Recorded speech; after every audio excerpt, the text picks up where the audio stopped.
Yes. So yesterday we have seen the theory in which we have derived the formula. Okay, when charge particle is moving in a external magnetic field. Okay, तब उसके ऊपर कैसे force लगेगा, मतलब charge particle, अगर तीन case देखे थे हमने, थर्ड वाला केस जो बाकी था वो हमने कंप्लीट किया. फर्स्ट केस कि वो मैग्नेटिक फील्ड है उसी डायरेक्शन में मूवमेंट कर रहा है सब, तब मैग्नेटिक फोर्स लगेगा जीरो. देन दूसरा केस जो मैग्नेटिक फील्ड की डायरेक्शन है उसके 90 डिग्री चार्ज मूवमेंट कर रहा है, तब उसकी डायरेक्शन थी कौन सी, मतलब उसकी मोशन कौन सी थी, सर्कुलर, और उसी डायरेक्शन में जा रहा था तब फोर्स जीरो लग रहा था, और उसका पाथ कैसा था, लीनियर पाथ और straight line. Okay, then second case में सर्कुलर, और थर्ड अगर ना 0 डिग्री ना 180 डिग्री ना 90 डिग्री पे एंटर कर रहा हो, कोई एक पर्टिकुलर एंगल थीटा पे एंटर कर रहा हो, तब हमने देखा था कि उसका पाथ कैसा हो जाता था, हेलिकल, स्ट्रेट लाइन भी होता था, at the same time circular भी होता था. उसका भी फॉर्मूला हमने देखा, उसके बेस पे उसका न्यूमेरिकल भी सॉल्व किया.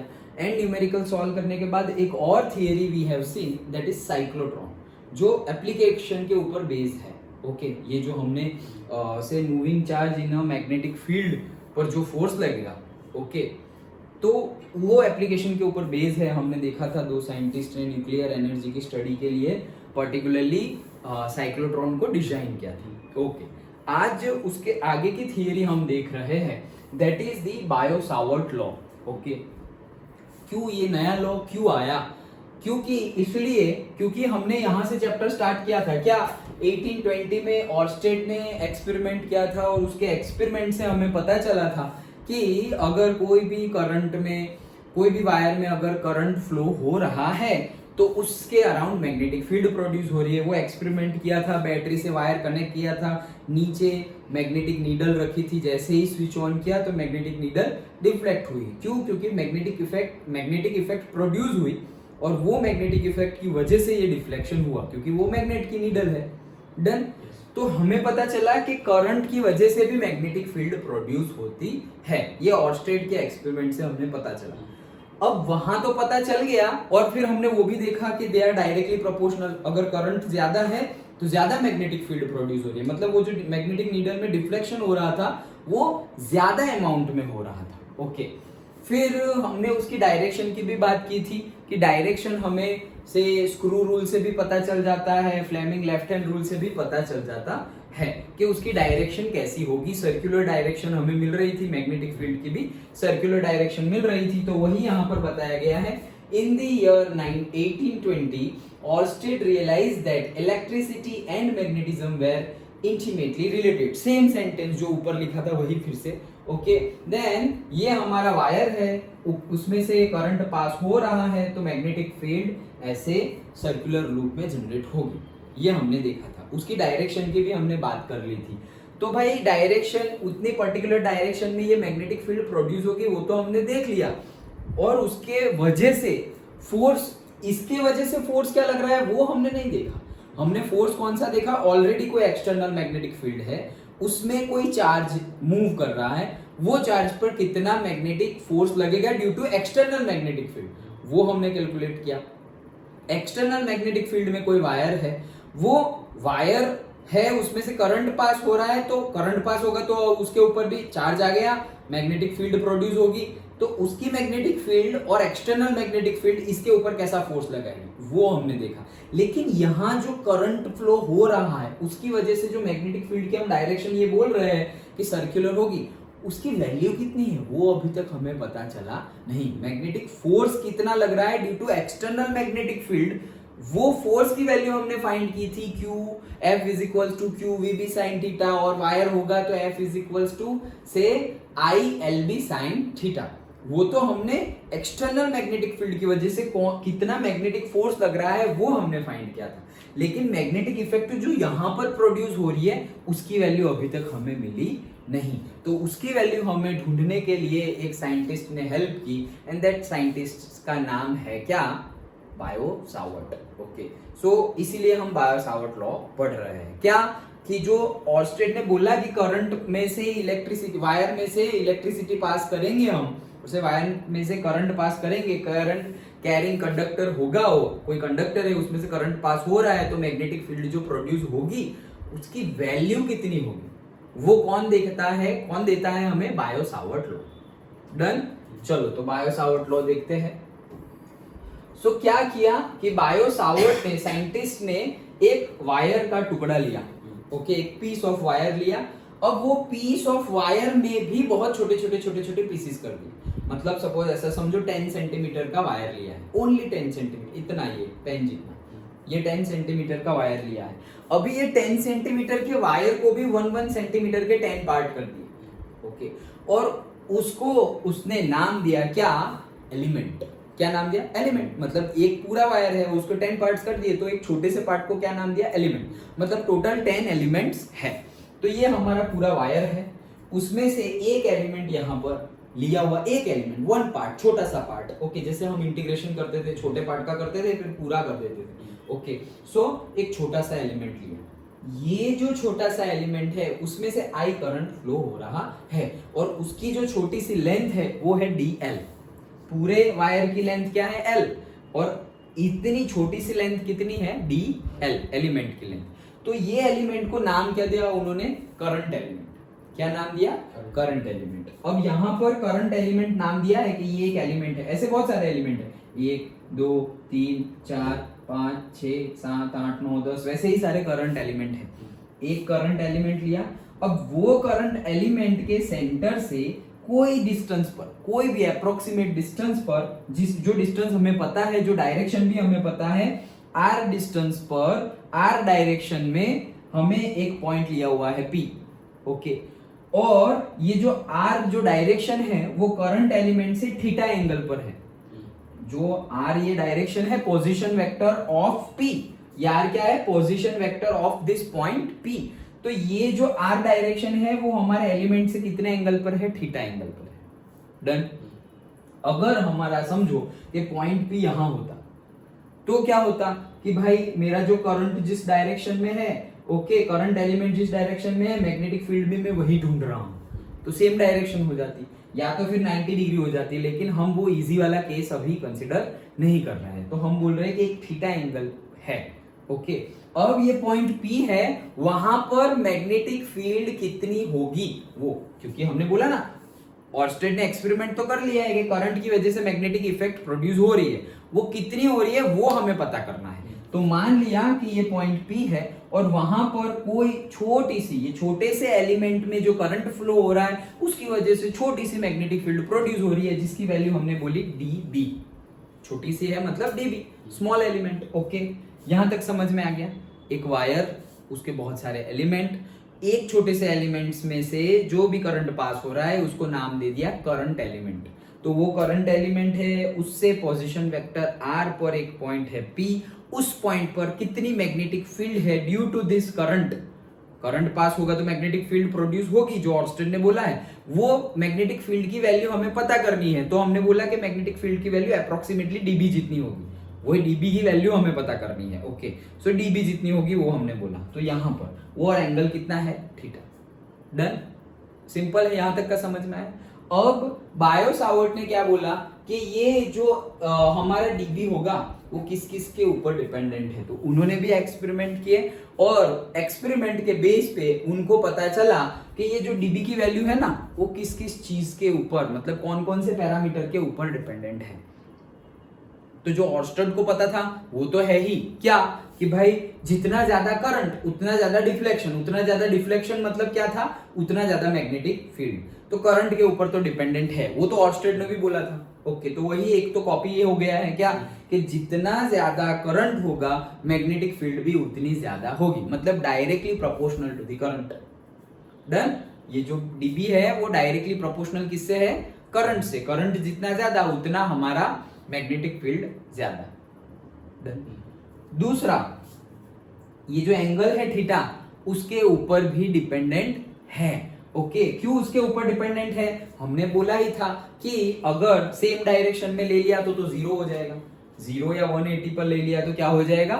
0 हो जाएगा, और 90 डिग्री पे लिया तो sin 90 1 होता है, साइन कंपोनेंट लेंगे तो sin 90 क्या होता है? 1 होता है, तो वो मैक्सिमम हो जाएगा, मतलब थीटा के ऊपर भी डिपेंडेंट है। तो एक आई के ऊपर डिपेंडेंट है, एक थीटा के ऊपर डिपेंडेंट है, दूसरा ये पोजीशन वेक्टर आर, ओके। जैसे ग्रेविटेशनल फोर्स डिस्टेंस के स्क्वायर के इनवर्सली प्रोपोर्शनल है, जैसे इलेक्ट्रिक फील्ड की वजह से जो इलेक्ट्रिकल फोर्स लगता है वो भी डिस्टेंस के स्क्वायर के इनवर्सली प्रोपोर्शनल है, वैसे ही यहां पर पता चला कि ये जो मैग्नेटिक फील्ड की वजह से जो मैग्नेटिक फोर्स लगेगा और जो मैग्नेटिक फील्ड है वो भी कितनी लगेगी, डिस्टेंस के स्क्वायर के इनवर्सली प्रोपोर्शनल लगेगी। मतलब जितना डिस्टेंस ज्यादा उतनी मैग्नेटिक फील्ड कम, इनवर्सली प्रोपोर्शनल है मतलब कम, और जितना नजदीक पॉइंट होगा उतनी मैग्नेटिक फील्ड ज्यादा लगेगी उसको। सिंपल है ये तो, ओके। तो यही एक्सपेरिमेंट से उनको सब पता चला। क्या? सबसे पहले dB किसके ऊपर प्रोपोर्शनल है? I से, मतलब I बढ़ेगा तो मैग्नेटिक फील्ड की वैल्यू भी ज्यादा होगी। फिर लेंथ, ये एलिमेंट dl तुमने कितना लेंथ लिया हुआ है, ये dl जो है वो कितना लिया हुआ है, अगर ज्यादा लिया होगा तो भी डायरेक्टली प्रोपोर्शनल है, कम लिया होगा तो भी। ज्यादा लिया होगा तो ज्यादा मैग्नेटिक फील्ड प्रोड्यूस होगी ना। ऐसा समझो कि ये मैंने 10 सेंटीमीटर लिया है, तो 10 सेंटीमीटर लिया है मतलब यहां से लेकर यहां तक की मैग्नेटिक फील्ड प्रोड्यूस होगी। अगर मैंने सिर्फ 5 सेंटीमीटर लिया होता तो यहां से लेके यहां तक की तो कम मैग्नेटिक फील्ड प्रोड्यूस होती। क्यों? क्योंकि मैंने लेंथ कम ली है। डन। सो dB से भी मतलब I से भी डायरेक्टली प्रोपोर्शनल है मैग्नेटिक फील्ड, dl से भी मतलब छोटी सी लेंथ जो हमने ली है उससे भी डायरेक्टली प्रोपोर्शनल है। स्क्वायर की भी हमने बात कर ली, डिस्टेंस के स्क्वायर के इनवर्सली प्रोपोर्शनल है, और sin थीटा से भी डायरेक्टली प्रोपोर्शनल है। डन। क्यों डायरेक्टली प्रोपोर्शनल है? क्योंकि हमने बोला sin 0 0 होता है और sin 91 होता है। 90 वैल्यू 0 से 90 क्या हो रहा है? इंक्रीजिंग, मतलब डायरेक्टली प्रोपोर्शनल। इंक्रीजिंग है तो डायरेक्टली प्रोपोर्शनल, कि जैसे जैसे एंगल बढ़ता जाएगा और 90 से नजदीक होता जाएगा वैसे वैसे उसकी वैल्यू मैक्सिमम होती जाएगी। डन। कोई डाउट नहीं। बस तो इसको इकट्ठा कर लो। देखो फॉर्मूला वैसे याद ना रहे, लेकिन हमने इसके पहले भी जब समझा था फोर्स के बारे में तो भी हमने ऐसे ही समझा था। क्या? कि कोई चार्ज के ऊपर फोर्स लग रहा है तो वो जो हमने निकाला था वो क्या निकाला था कि Q के ऊपर डिपेंडेंट है, कि जितना ज्यादा Q होगा उतना फोर्स ज्यादा होगा। फिर हमने बोला कि मैग्नेटिक फील्ड के ऊपर भी डिपेंडेंट है, जितना ज्यादा मैग्नेटिक फील्ड होगी उतना ही ज्यादा उसके ऊपर मैग्नेटिक फोर्स लगेगा। और फिर हमने बोला कि ये जो वेलोसिटी कंपोनेंट है वो वेलोसिटी भी ज्यादा होगी तो फोर्स ज्यादा लगेगा। तो फिर हमने बोल दिया F is equal to QVB sin theta. Okay, तो अलग अलग हमने निकाला और फिर सबको कंबाइन कर दिया। तो वैसे किस किस के ऊपर डिपेंडेंट है वैसा तुम याद रखोगे तो फॉर्मूला तुम्हें याद नहीं होगा तो भी बना सकते हो। यहां से ऐसे फिगर से ही हमने बना दिया क्या कि ये dB जो है उसकी वैल्यू I के ऊपर डिपेंडेंट है, dl के ऊपर डिपेंडेंट है, थीटा के ऊपर डिपेंडेंट है और r स्क्वायर के ऊपर डिपेंडेंट है। ये 1/r स्क्वायर है और ये सारे डायरेक्ट, ये इनवर्सली प्रोपोर्शनल है और ये सारे डायरेक्टली प्रोपोर्शनल है। डन। तो बन गया हमारा मैग्नेटिक फील्ड का फॉर्मूला। ओके, सो क्या बना देखो, सबको कंबाइनिंग कर दिया ये फैक्टर्स को, तो क्या बन गया I dl sin theta upon r square. समझ में आया? I dl sin theta upon r square. dB is proportional to I dl sin theta upon r square. Simple है। अच्छा चलो, अब प्रोपोर्शनलिटी कांस्टेंट होता है तो क्या आ जाएगा? K, मैग्नेटो फैक्टर आ जाएगा। Okay, so magnetic factor K आ जाएगा, K I dl sin theta upon r square. अब अगर K की वैल्यू अगर हम रखें तो K की वैल्यू होती है mu 0 upon 4 pi. Mu 0 upon 4 pi, mu 0 again permeability of the free space. Done. तो K की वैल्यू आ जाएगी म्यू 0 अपॉन 4 पाई। तो वो रखना हो तो वो रखो या K रखना हो तो K रखो, और जिसकी वैल्यू होती है 10⁻⁷ याद रखना K की वैल्यू। यस, यहाँ पे हाँ, वहां पे अलग वैल्यू लेते हैं हम, यहाँ पे अलग वैल्यू लेते हैं। वहां पे 9 × 10⁻⁹ लेते थे, याद है ना? ओके, तो यहाँ पर वैल्यू कितनी है? 10⁻⁷। ओके, तो वो न्यूमेरिकल कुछ भी नहीं, इनटू ओनली 10⁻⁷। दोनों के अलग अलग। हाँ, दोनों के अलग अलग है। वो 1/4 पाई एप्सिलॉन नॉट था और ये K क्या है? म्यू 0 अपॉन 4 पाई। वो K क्या था? 1/4 पाई एप्सिलॉन नॉट, और ये K क्या है? म्यू 0 अपॉन 4 पाई है। ओके, एप्सिलॉन नॉट 4 म्यू 0 दोनों अलग अलग प्रॉपर्टीज हैं। ओके, सो dB की वैल्यू हमारी आ गई है K I dl sin theta upon r square. Now अगर ऐसा यूनिट में k क्या होता है, म्यू 0/4 दैट इज 10⁻⁻⁷ न्यूमेरिकल में ये आएगा तो याद रखना। तो dB हमारा आ गया क्या, mu 0/4 I dl sin theta upon r square. तो सिंपली हमें फॉर्मूला ऐसा लगेगा बहुत बड़ा है, लेकिन हमने 4 चीजों के ऊपर डिपेंडेंट है, तो वो बोल दो किस किस के ऊपर, dB is proportional to I dl sin theta और r स्क्वायर। तो dB is equals to I dl sin theta upon r square, और इज इक्वल्स टू लगा देंगे तो dB is equals to k I dl sin theta upon r square. k की value mu 0/4 therefore dB की value mu 0/4 I dl sin theta upon r square. Done, okay. तो ये हमारी dB की value हो गई, यहां तक का समझ में आ गया। अब उसकी वेक्टर क्वांटिटी निकाले, वेक्टर क्वांटिटी क्योंकि मैग्नेटिक फील्ड तो वेक्टर डायरेक्शन के ऊपर डिपेंडेंट है, बोला तो सही थीटा अलग अलग होता है तो मैग्नेटिक फील्ड की वैल्यू अलग अलग होती है, 0 होती है, मैक्सिमम होती है, तो डायरेक्शन के ऊपर डिपेंडेंट है। तो यहां पर हमारा ये जो साइन थीटा है दैट इज वो आ जाएगा mu 0/4 I dl cross r। ये r क्या है, r है unit vector in the direction of the position vector. Position vector की डायरेक्शन में यूनिट वेक्टर है r कैप। ओके, मतलब जैसे हम x डायरेक्शन में यूनिट वेक्टर लेते थे तो क्या बोलते थे, i कैप। y डायरेक्शन में यूनिट वेक्टर लेते थे तो j कैप। k डायरेक्शन में और से z डायरेक्शन में यूनिट वेक्टर लेते थे तो क्या बोलते थे, k कैप। वैसे ही r डायरेक्शन में यूनिट वेक्टर को हम क्या बोलेंगे, r कैप। ओके, तो वो r कैप है। तो dl क्रॉस r कैप की जो डायरेक्शन होगी, मतलब dl, अब ये dl कौन सा है, जिस डायरेक्शन में i होगा वही डायरेक्शन में dl होगा। सो i dl की जो डायरेक्शन होगी वो, और r की जो डायरेक्शन होगी वो दोनों की डायरेक्शन के ऊपर ही मैग्नेटिक फील्ड की डायरेक्शन है। अगेन हम स्क्रू रूल का यूज करके फाइंड कर सकते हैं।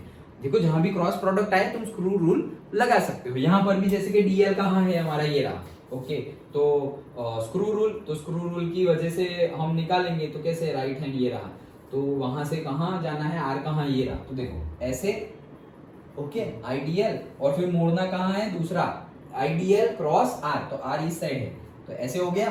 तो मतलब ये अंगूठा कहां है, अंदर, तो मतलब मैग्नेटिक फील्ड की डायरेक्शन कौन सी है, इनटू द पेज, मतलब क्रॉस। यहां पर तुम ऐसे बता सकते हो क्रॉस करके। डन, सिंपल है। सो वेक्टर फॉर्म में हमने लिख दिया, and direction of the dB is represented by the right hand rule. Right hand rule और से स्क्रू रूल से हम ये फाइंड कर सकते हैं। अंडरस्टूड, पक्का समझ में आ गया। यही है बायो-सावर्ट लॉ। डन। फिर से देखो, फिर से डायरेक्शन के लिए देख लेते हैं। डायरेक्शन तो क्या है भाई, सिंपल ही है, लेकिन बायो-सावर्ट लॉ फिर से देख लेते हैं। पहले तो आया क्यों, वो हमने समझा कि ऑर्स्टेड के एक्सपेरिमेंट से पता चला मैग्नेटिक फील्ड प्रोड्यूस होती है। डायरेक्शन के बारे में भी हमने स्क्रू रूल से निकाल लिया कि उसकी डायरेक्शन, मैग्नेटिक फोर्स की डायरेक्शन कैसी होगी और मैग्नेटिक फील्ड सर्कुलर होगा, वो हमें पता है, एक्सपेरिमेंट से ही पता चला है। डिफरेंट एक्सपेरिमेंट से बहुत सारी वो नीडल रख दी थी, और फिर हमने टैपिंग किया था, तो वो सारी की सारी नीडल क्या हो गई थी, एक ही डायरेक्शन में हो गई थी। NS NS NS NS NS NS, याद है ना, north pole south pole, north pole south pole, वो एक्सपेरिमेंट हमने देखा था। सो वैसे हो गया, मतलब डायरेक्ट सर्कुलर हो गया है, वो पता है। ओके, लेकिन उसकी वैल्यू पता नहीं है, तो वैल्यू पता करने के लिए बायो-सावर्ट लॉ है। तो हमने सबसे पहले तो वायर को एलिमेंट में उसको डिवाइड कर दिया, एलिमेंट में डिवाइड किया, उसमें से आई करंट पास हो रहा है, तो छोटे से एलिमेंट में से जो आई करंट पास हो रहा है उसको हमने नाम दे दिया करंट एलिमेंट। फिर वो करंट एलिमेंट से पर्टिकुलर एंगल पर एक पर्टिकुलर डायरेक्शन में पोजीशन वेक्टर r है, जो पोजीशन दिखाता है किसकी, पॉइंट p की। ये पॉइंट p कहाँ है, पॉइंट p कहीं पर भी है जहां पे हमें मैग्नेटिक फील्ड पता करनी है कि इसकी वैल्यू कितनी है। मुझे यहाँ पता करनी हो तो यहाँ होगा। ओके, तो जहां पर भी हमें पता करना है कि पॉइंट p कहाँ है, और मतलब जहां पर भी हमें पता करना है कि मैग्नेटिक फील्ड कितनी है, वहां पर हमारा पॉइंट p है। ओके, सो पॉइंट p भी आ गया। नाउ ये हमारा वायर है, यहाँ से करंट पास हो रहा है से I, x और y, मतलब वायर का एक एंड और दूसरा एंड x to y जा रहा है करंट। ओके, तो एक्सपेरिमेंट के बेस पे पता चला क्या, हमें I बढ़ रहा है तो मैग्नेटिक फील्ड बढ़ेगी। वो तो ऑर्स्टेड ने भी बोल दिया था क्योंकि डिफ्लेक्शन ज्यादा हो रहा था। ओके, सो I और L के ऊपर डिपेंडेंट, वो तो हमें पहले से ही पता है कि जितना ज्यादा मैग्नेटिक फील्ड होगा जितना ज्यादा करंट होगा उतना ज्यादा मैग्नेटिक फील्ड प्रोड्यूस होगा, जितना ज्यादा लेंथ हम लेंगे उतनी ज्यादा मैग्नेटिक फील्ड भी ज्यादा प्रोड्यूस होगी। जैसे हमने बताया कि भाई 10 सेंटीमीटर के लिए यहां से यहां तक का प्रोड्यूस होगा, ऐसे यहां तक का मैग्नेटिक फील्ड प्रोड्यूस हो रहा है इतना ज्यादा, और 5 सेंटीमीटर के लिए यहां से यहां तक का, तो इतना कम हो गया ना, तो लेंथ कम है इसलिए। सो say dB is proportional to I, dB is proportional to dl, dB is proportional to, छोटी सी मैग्नेटिक फील्ड है ना क्योंकि छोटी सी एलिमेंट लिया है इसलिए। Okay, so dB is again proportional to क्या आ जाएगा हमारा sin थीटा के ऊपर भी डिपेंडेंट है, and dB is inversely proportional to the square of the position vector r. So therefore combining all this, dB is proportional to I dl sin theta upon r square, proportionality constant के magnetic factor और मैग्नेटोफैक्टर कोई भी कुछ भी नाम बोलो। So उसकी value आती है क्या, म्यू 0/4 पाई, और जिसकी वैल्यू क्या है मैग्नीट्यूड में 10⁻⁻⁷। So dB is equals to mu 0/4 pi I dl sin theta upon r square। Done. और अगर डायरेक्शन की बात करें तो dB vector is equals to mu 0/4 pi I dl cross r cap, where r cap is the unit vector in the direction of position vector r। Done. और screw rule से, right hand rule से भी हम ये direction पता कर सकते। Done. Okay, चलो। सो डायरेक्शन के लिए जो हमने डिस्कस किया वही है। Okay, suppose right hand thumb rule, तो राइट हैंड थंब रूल से हम मैग्नेटिक फील्ड कौन सी डायरेक्शन में होगी इजीली पता कर सकते हैं। Okay, if we imagine the linear wire conductor to be held in the grip of the right hand so that the thumb points in the direction of current, then the curvature of the fingers around the conductor will represent the direction of the magnetic field। मतलब मान लो ये current है, current जा रहा है ऊपर जा रहा है, तो ये अंगूठा करंट की डायरेक्शन में रखेंगे, तो ऊपर जा रहा है तो करंट की डायरेक्शन में रखा अंगूठा और फिर ऐसे मोड़ा ना मैंने, ऐसे करके ऐसे मोड़ दिया। ओके, अगर यहां से रखूंगा तो ऐसे तो मोड़ नहीं सकता, ऐसे रखना पड़ेगा, तो ऐसे मोड़ूंगा, लेकिन फिर ये तो नीचे जा रहा है, नीचे नहीं, जिस डायरेक्शन में करंट जा रहा हो उस डायरेक्शन में अंगूठा होना चाहिए, ऊपर जा रहा है तो ऊपर की डायरेक्शन, ऐसे मोड़ दिया, मतलब ऊपर से देख रहा हूं तो मुझे एंटी क्लॉकवाइज डायरेक्शन मिल रही है। अगर करंट नीचे जा रहा है तो ऐसे नीचे जा रहा है और फिर ऐसे मोड़ा, तो ऊपर से देख रहा हूं तो मुझे क्लॉकवाइज डायरेक्शन मिल रही है। कई बुक में अलग भी लेते हैं, क्या अलग लेते हैं, अंगूठे को आई कंसिडर नहीं कर रहे, 4 उंगली को आई कंसिडर कर रहे और मैग्नेटिक फील्ड को 4 उंगली कंसिडर कर रहे, मतलब दोनों हो सकता है। ओके, ऑपोजिट भी हो सकता है। कैसे, मान लो यहां पर तो तुमने मैग्नेटिक फील्ड कैलकुलेट की, कहीं पर तुम्हें मैग्नेटिक फील्ड पता ही है, तुम्हें मैग्नेटिक फील्ड पता है और से पता करनी भी हो, जैसे कि हमारे न्यूमेरिकल में ऐसा आता है कि करंट ऐसे जा रहा है, करंट ऐसे जा रहा है, यहां से यहां करंट है, अब बोलेंगे मैग्नेटिक फील्ड की डायरेक्शन बताओ, ये वायर है, करंट इस साइड जा रहा है, तो हम क्या बोलेंगे, करंट की डायरेक्शन में अंगूठा, करंट की डायरेक्शन में अंगूठा और फिर यहाँ पर ऐसे बोला। तो अब हम लिखेंगे कैसे, इसको हम कैसे लिखेंगे कि ये मैग्नेटिक फील्ड की डायरेक्शन कैसी है, तो अगर हम यहां से देखेंगे ऐसे आया तो ऐसे आया, मतलब यहां से देखेंगे तो क्लॉकवाइज है, लेकिन वही चीज यहां से देखेंगे तो एंटी क्लॉकवाइज है। समझ में आ रहा है, एक साइड से देखेंगे तो वो क्लॉकवाइज है, देखो यहाँ करंट जा रहा है तो अंगूठा उस साइड और फिर इसको बंद करो, तो बंद कर दिया, बंद किया मतलब जिस साइड मुड़ रहा है, मतलब ऐसे मुड़ रहा है तो ऐसे है डायरेक्शन। अभी मैं यहाँ से देख रहा हूँ तो ये डायरेक्शन क्या है, क्लॉकवाइज, लेकिन यहाँ से देख रहा हूँ तो ये डायरेक्शन क्या है, एंटी क्लॉकवाइज। जैसे कि मैं ऐसे कर रहा हूँ, देखो, तो ये तुम्हें कौन सी डायरेक्शन लग रही है, तुम्हें एंटी क्लॉकवाइज लग रही है, लेकिन मेरे हिसाब से क्लॉकवाइज है। ये देखो, तुम्हें एंटी क्लॉकवाइज लग रही है ना, लेकिन मेरे हिसाब से क्लॉकवाइज है, मैं यहां से देख रहा हूं तो क्लॉकवाइज है। समझ में आ रहा है, वही चीज यहां हो रही है कि भाई मेरा राइट है तो ये तुम्हारा तो लेफ्ट होगा, ये मेरा राइट है लेकिन तुम्हारा उसी साइड क्या होगा, लेफ्ट हो जाएगा। ओके, तो वही कंडीशन यहाँ आ रही है। तो अभी न्यूमेरिकल में पूछे तो फिर थोड़ा कंफ्यूजिंग हो जाएगा, अगर तुम लिख सकते हो तो गलत नहीं है, तुम्हें लिखना पड़ेगा क्या, suppose current is flowing in the positive X direction, okay, और positive X direction which is east direction, ऐसे बोलो, तुम डिफाइन करो positive X direction which is east direction. अब अगर तुम्हें मैग्नेटिक फील्ड कौन सी डायरेक्शन में ऐसा पूछा तो ये गोल गोल ऐसे घूम रहे हैं, तो तुम ऐसा बोल सकते हो कि the magnetic field direction will be circular and magnetic field direction is in the clockwise direction seeing from the west. मैं वेस्ट में खड़ा हूं तो सी ईस्ट में जा रहा है ना, तो मैं वेस्ट में खड़ा हूं तो seeing from the west it is clockwise, ऐसे। तो ये पर्टिकुलर हो गया seeing from the west, done.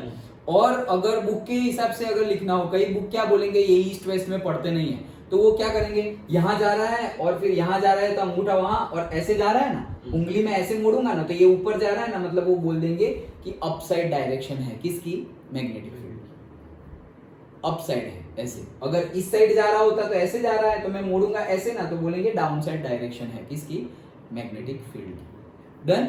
वैसे भी डिनोट करते हैं, अदरवाइज डायरेक्शन से तुम्हें बताना पड़ेगा कि भाई सीइंग फ्रॉम दी से west its direction is clockwise and seeing from the east its direction is anticlockwise, ऐसे पर्टिकुलर डिफाइन करना पड़ेगा। ये छोटी छोटी बातें इसलिए बता रहा हूं क्योंकि वहीं पे गलती होने के चांसेस है, और न्यूमेरिकल में यही सब इतना छोटा छोटा पूछते हैं कि डायरेक्शन क्या है, वो एक एक दो दो मार्क, यहाँ पे मार्क कभी जाना नहीं चाहिए, लेकिन फिर भी इजीली मार्क चला जाता है। क्यों? क्योंकि हम समझते हैं हाँ ये तो आता ही है, तो करो प्रैक्टिस, आता है तो प्रैक्टिस करो। ओके डन, और चेक करो कि सही हो रहा है या नहीं। ये समझ में आ गया? तो यहाँ पर भी वही बताया गया है, ये इजी है एक्चुअली, वो कई जगह पे वो फॉलो कर रहे हैं ये, लेकिन ये वाला इजी है क्या, अंगूठे वाला करंट। ओके, तो ऐसे ही पता चल जाएगा, यहाँ पर ऊपर जा रहा है तो ऊपर अंगूठा चला गया, अब मोड़ दो तो ऊपर से देखूंगा तो क्या हो जाए, अभी बोलना पड़ेगा कि सीइंग फ्रॉम द टॉप, तो अगर ऊपर से देखूंगा तो ये क्या है, एंटी क्लॉकवाइज डायरेक्शन, लेकिन उसी को नीचे से देखूंगा तो वो क्लॉकवाइज हो जाएगी। ओके, तो seeing from the top it is से हमें बोलेंगे कि इट इज एंटी क्लॉकवाइज, मतलब अगर ऐसे है तो seeing from the top anti clockwise, और नीचे जा रहा है तो ऐसे नीचे गया ऐसे, तो seeing from the top it is clockwise, done. पक्का? ओके चलो, तो ये हो गया डायरेक्शन मैग्नेटिक फील्ड की, दोनों समझ में आ गया। हमने मैग्नेटिक फील्ड की वैल्यू कितनी है वो भी पता कर लिया और डायरेक्शन भी पता कर लिया। ओके, नाउ कई जगह पर ये जो बायो सावर्ट लॉ है, ओके, मतलब जो मैग्नेटिक फील्ड हमें पता चले, बायो सावर्ट से हमें मैग्नेटिक फील्ड पता चली, तो वैसे ही इलेक्ट्रिक फील्ड पता करने के लिए हमने कूलम्स लॉ पढ़ा था, अभी तो पढ़ा था, ओके, थोड़े टाइम पहले। सो कूलम्स लॉ भी पढ़ा था हमने, ओके। सो वहां पर Coulomb's law and Biot Savart law, Coulomb's law is for electric field, bio Savart law is for magnetic field. Okay, तो वहां पर दोनों के बीच में कई सिमिलैरिटीज है और कई डिसिमिलैरिटीज भी है, तो ये भी क्वेश्चन पूछते हैं, what are the similarities and dissimilarities between the Coulomb's law and Biot Savart law, और बिटवीन द लॉज ऑफ, ऐसे उल्टा करके पूछेंगे, what is the similarities and dissimilarities between the laws by which से electric force is generated and by which magnetic force is generated. Okay, उल्टा उल्टा करके पूछेंगे, what is the similarities and dissimilarities of, इनका नाम ही नहीं लेंगे, कूलम्स लॉ और बायो सावर्ट लॉ नाम ही नहीं लेंगे, बोलेंगे कि मैग्नेटिक फील्ड, इलेक्ट्रिक फील्ड जिससे पता चलती है वो लॉ के बीच में क्या सिमिलैरिटीज और डिसिमिलैरिटीज, तो एक्चुअली यही पूछ रहे हैं। तो कुछ भी पूछे, कूलम्स लॉ मतलब इलेक्ट्रिक फील्ड वाला एंड बायो सावर्ट लॉ मतलब मैग्नेटिक फील्ड वाला, तो वो वर्ड यूज करे या ना करे हमें पता चलना चाहिए कि यही थियरी है। ओके, चलो तो सिमिलैरिटीज के बारे में चेक करते हैं, इजी है। Both the laws for fields are long range, मतलब कि दोनों के दोनों लॉन्ग रेंज के लिए, ऐसा नहीं कि ये यहाँ पे फील्ड जनरेट हो रही है तो सिर्फ इतने के लिए, एक पर्टिकुलर रेंज के लिए, long range. Since in both the laws the field at a point varies inversely at the square of the distance from the source, मतलब सोर्स से डिस्टेंस के स्क्वायर के इनवर्सली प्रोपोर्शनल है, दूर जाओगे तो कम तो होता जाएगा लेकिन एक रेंज के लिए वेरी कर रहा है, ऐसा नहीं कि भाई यहाँ खड़े हैं तो वहीं पे मैग्नेटिक फील्ड है या इलेक्ट्रिक फील्ड है, एक रेंज के लिए है। डन, तो पहला पॉइंट तो रेंज के लिए था। Then second point, both the fields obey superposition principle, दोनों के दोनों क्या है, सुपरपोजिशन प्रिंसिपल को ओबे करते हैं। मतलब क्या कि पर्टिकुलर एक चार्ज के लिए इलेक्ट्रिक फील्ड कितनी प्रोड्यूस हुई, दूसरा चार्ज है उसकी वजह से कितनी इलेक्ट्रिक फील्ड प्रोड्यूस हुई, तीसरा चार्ज है उसकी वजह से कितनी इलेक्ट्रिक फील्ड प्रोड्यूस हुई, तो इतने सारे चार्ज की वजह से जो इलेक्ट्रिक फील्ड प्रोड्यूस हो रही है उसको हमने लास्ट में हम वेक्टर सम कर देते थे। ओके, सुपरपोजिशन रूल अप्लाई हो जाता था, तो यहाँ पर भी वैसा ही है। अभी जैसे हमने एक करंट एलिमेंट लिया, दूसरा करंट एलिमेंट, सबके लिए dB1 dB2 dB3 dB4 ऐसा मिलेगा, फिर इंटीग्रेशन कर दो, बात खत्म। डन। फिर हम क्या कर देंगे, इंटीग्रेशन कर देंगे, छोटे छोटे एलिमेंट कर दिए ना तो सम कर लो, और बहुत ज्यादा है तो इंटीग्रेट कर लो फ्रॉम 0 to L लेंथ, खत्म। ओके, तो या डायरेक्टली हमें क्या मिल जाएगा, इलेक्ट्रिक फील्ड और से मैग्नेटिक फील्ड की वैल्यू मिल जाएगी, मतलब सुपरपोजिशन प्रिंसिपल अप्लाई होता है। हाँ, सो यहां पर हम एक पॉइंट ये भी डिस्कस कर सकते हैं क्या कि दी, अभी ये सिमिलरिटीज तो समझ में आ गई, अब डी सिमिलरिटीज समझते हैं। देखो सिमिलरिटीज में क्या क्या समझे हम, एक तो डिस्टेंस वाली बात की, ओके, जो डिस्टेंस वाली बात है वो की, और जो सुपरपोजिशन दोनों के लिए अप्लाई होता है वो बात की, तो दो ही बात है सिमिलरिटीज में। डी सिमिलरिटीज की बात करें तो देखो, the electrostatic field is acting along the displacement vector while the magnetic field is acting perpendicular to the plane containing the current element IDL and displacement vector R। क्या ये जो है उसी को यहाँ बताया, तो तुम ये समझोगे तो वर्डिंग में लिख सकते हो क्या, ये हमारा चार्ज है, कोई एक पोजीशन वेक्टर R है और वहां पर इलेक्ट्रिक फील्ड लग रही है, तो इलेक्ट्रिक फील्ड की डायरेक्शन, ये चार्ज जहां पर है वो प्लेन, और ये जो R डिस्टेंस जहां पर है वही प्लेन में इलेक्ट्रिक फील्ड की डायरेक्शन मिलती है। लेकिन मैग्नेटिक फील्ड में ऐसा है नहीं, मैग्नेटिक फील्ड तो 90 डिग्री पर मिलती है, उसकी डायरेक्शन 90 डिग्री होती है। जैसे कि हमारा आइडियल ऐसे है, जैसे यहाँ चार्ज था वैसे आइडियल यहाँ पर करंट एलिमेंट इतना है, अगेन पोजीशन वेक्टर आर यहाँ पर है, तो डीबी की वेक्टर देखो इनसाइड द पेज जा रहा है, इनसाइड द पेज, वैसे यहाँ पर इलेक्ट्रिक फील्ड यहीं से मिलती थी भाई, ऐसे ही, ओके, इन द डायरेक्शन, मतलब वही प्लेन में। जैसे कि ये बोर्ड क्या है, एक प्लेन है, ये एक्स और ये वाई, यहां मैंने चार्ज रख दिया तो इलेक्ट्रिक फील्ड, ये चार्ज की वजह से जो इलेक्ट्रिक फील्ड है वही एक्स वाई प्लेन में होगा। लेकिन सेम अगर मैंने आइडियल ये प्लेन में रख दिया और पोजीशन वेक्टर आर भी यही प्लेन में है एक्स और वाई में, मैग्नेटिक फील्ड ये प्लेन में नहीं होगी, मैग्नेटिक फील्ड होगी जेड प्लेन में, मतलब जो उसके भी दोनों, ये दोनों प्लेन के परपेंडिकुलर जो प्लेन है एक्स और वाई के परपेंडिकुलर जो जेड प्लेन है, इनटू द प्लेन और आउट ऑफ द प्लेन, उसमें होगा। तो ये डिसिमिलरिटीज है। ओके, समझ में आ रहा है चिराग, अंडरस्टूड? ओके, सो ये पहली डिसिमिलरिटीज हो गई। And second, the Coulomb's law is independent of the angle whereas the Biot-Savart's law is angle dependent। ये भी हमें पता है, कूलम्स लॉ में एंगल की हमने कोई बात नहीं की, सब जगह इलेक्ट्रिक फील्ड सेम लगेगी। देखा हमने एक स्फीयर लिया था, परपेंडिकुलर डायरेक्शन, सेम डायरेक्शन, कहीं पर भी जाओ सेम, कोई एंगल की बात हमने नहीं की थी। डन। जैसे कि ऊपर वाला, साइड वाला हम डायरेक्टली लिखते थे ना, ओके। लेकिन यहाँ पर ये जो आइडियल हमारा एलिमेंट है उसकी वजह से जो मैग्नेटिक फील्ड प्रोड्यूस हो रही है वो तो एंगल डिपेंडेंट है। साइन 0 तो 0 हो जाएगा, साइन 90 मैक्सिमम वैल्यू देगी, साइन 180 भी 0 हो जाएगा। ओके, तो एंगल डिपेंडेंट है Biot-Savart law, but angle independent है कूलम्स लॉ। ये भी दूसरी dissimilarities. And third and last, the electrostatic field is produced by a scalar source Q। एक चार्ज है Q है, उसकी वजह से हमारा इलेक्ट्रिक फील्ड प्रोड्यूस होता है। तो चार्ज क्या है, एक स्केलर क्वांटिटी है। Okay, but while the magnetic field is produced by a vector source ideal। कि भाई आइडियल मतलब वेक्टर सोर्स है ना, पर्टिकुलर डायरेक्शन के ऊपर डिपेंडेंट है कि कौन सी डायरेक्शन में डीएल और आई जा रहे हैं, उसके ऊपर डिपेंडेंट है। तो वहां पे से स्केलर सोर्स की वजह से है और यहाँ पर वेक्टर सोर्स की वजह से है। These three are the dissimilarities. Done. तो ये था पूरा का पूरा बायो-सावर्ट लॉ। पहले हमने समझा कि क्यों इसकी जरूरत है, फिर बायो-सावर्ट लॉ क्या है, किस किस के ऊपर डिपेंडेंट है वो देखा, उसके बाद हमने देखा कि उसका फॉर्मूला कैसे है, फॉर्मूला देखने के बाद हमने देखा कि बायो-सावर्ट लॉ की डायरेक्शन, उसके ऊपर से मैग्नेटिक फील्ड तो ले ली, तो मैग्नेटिक फील्ड की डायरेक्शन कैसी हो राइट हैंड से फाइंड कर सकते हैं। यहाँ पर तीन चीजें लाने की जरूरत नहीं है, सिर्फ हम दो ही चीज की बात कर रहे हैं, current and the magnetic field. Force की बात नहीं कर रहे हैं कि मैग्नेटिक फोर्स कौन सी डायरेक्शन में होगी, उसकी तो बात ही नहीं कर रहे हैं हम। करंट एंड मैग्नेटिक फील्ड की बात कर रहे हैं, तो करंट की डायरेक्शन में अंगूठा मोड़ दो, जिस डायरेक्शन में मोड़ोगे उस डायरेक्शन में ही मैग्नेटिक फील्ड होगी, या तो क्लॉकवाइज या तो anti clockwise, seeing from the particular side. Okay, वो डायरेक्शन की बात की। एंड लास्टली हमने बोला कि इलेक्ट्रिक फील्ड के लिए हमने कूलम्स लॉ देखा था, मैग्नेटिक फील्ड के लिए हमने बायो-सावर्ट लॉ देखा। दोनों में कई सिमिलरिटीज है, दोनों में कई डिसिमिलरिटीज है। सिमिलरिटीज की हमने बात की, तो सिमिलरिटीज में बात की कि पोजीशन वेक्टर जो आर है उसके ऊपर, एक तो लॉन्ग रेंज के है दोनों के दोनों, और दोनों के दोनों पोजीशन वेक्टर आर मतलब जो डिस्टेंस है उसके स्क्वायर के इनवर्सली प्रोपोर्शनल। वो सिमिलरिटीज है। दूसरी सिमिलरिटीज ये कि दोनों के दोनों सुपरपोजिशन प्रिंसिपल को फॉलो कर रहे हैं या ऑबे कर रहे हैं, मतलब छोटे छोटे एलिमेंट अगर हम लेंगे तो सबका वेक्टर सम कर दिया, सबका समेशन कर दिया, इंटीग्रेशन कर दिया तो हमें टोटल मिल जाएगा। तो इलेक्ट्रिक फील्ड में भी टोटल मिल जाएगा और मैग्नेटिक फील्ड में भी टोटल मिल जाएगा, सिंपली सम कर कर।